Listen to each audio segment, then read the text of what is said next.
where there's still a lot of votes outstanding. Show them to us. Right. Then these votes come in. So you got Loudoun County, only 85% of the vote in right there. If you pull that out. Where's the outstanding vote? Yeah, it's all over the place is what I'm saying. Prince William County, we're only up to 16%. Fairfax City, 57%. So in the Washington, D.C. suburbs, which as you can see are filling in predominantly blue, I just want to check Arlington. It's the vote center. They're up to 94% in Arlington, so fewer votes there. Can you do for Virginia what you did in Florida? Sure. Show us where those votes, the outstanding vote really remains. We're going to slide this back a little bit, pick a number. Let's just go back to 75% again. So here's where you're looking at the places where you have 75% of the vote or less, and you see some small pockets of red. The problem if you're the Trump campaign, number one, you're leading right now. I'm not saying it's a huge problem, but these are smaller areas. You see down here, Norfolk area down here, I want to pull it out.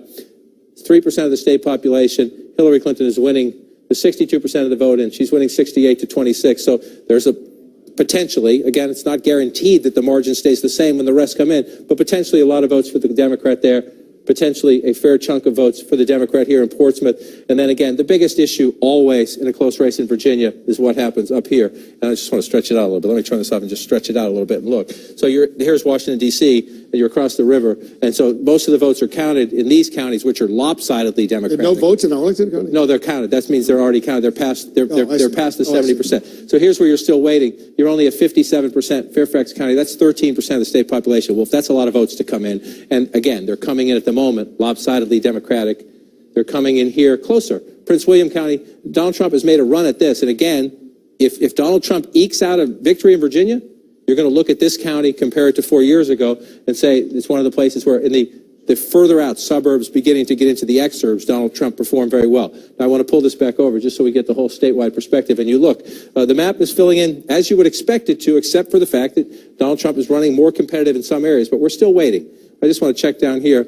We're only at 53% Richmond City. This is a Democratic area. She's going to run up some more votes here. You see 75 to 18. So there's more votes for here. But you're up to 72%. Again, we've been through many elections where the Republican is ahead early on, and then this vote comes in, and it changes everything. But if you're the Trump campaign, did you think, flip it. If you're the Democrats, did you think 2 weeks ago on election night we would be looking at Virginia as the count got up above 70%? And we were counting the votes. A state that President Obama carried twice. Carried twice. Now, it used to be a red state, but it has been moving, especially because of the growth in these suburbs and the fast-growing Latino population. So the fact that Trump is so competitive, even if he narrowly loses this state, right now he's winning, and he's in position to potentially win it. Even if he narrowly loses this state, it tells you he is performing in a way that is going to surprise some Democrats, and that's why when Let's go to North Carolina right now.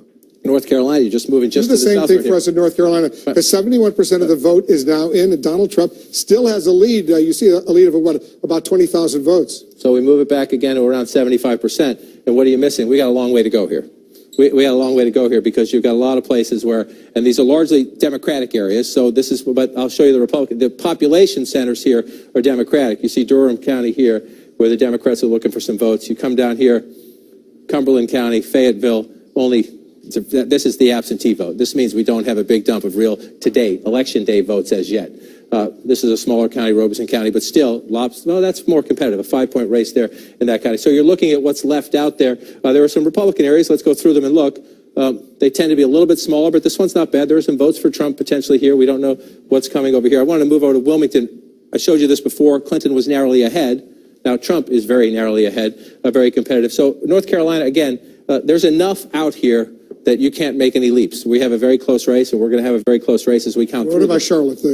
That's a heavily populated area, almost 10% of the population. Mecklenburg County, and we only have 14%. So if you're the Clinton campaign, in both campaigns, there's a little nail biting, a little running to the math, scribbling, trying to figure things out, frantic phone calls to county chairmen in all these places to find out where, which precincts are still out, where they're coming from. But if you're the Clinton campaign, you are assured that you've got a lot more votes to come out of Mecklenburg County and Charlotte when you pull out to the whole state. Let's go to Ohio. Again, we're going to keep at this. You can leave that up if you want, if we go to Ohio and see what's still out. Again, a lot of the map filling in here. So just to remind our viewers, almost half of the vote is now in Ohio, and Donald Trump has a significant lead, almost 200,000 votes over Hillary Clinton. Almost 200,000 votes, and yet, a lot of votes still to be counted because the votes coming in. Do the same thing for Ohio. It's still up. It's still up. That's what I'm saying. We moved this back about 75%. So you see how many counties have yet to get there. It's a lot of them.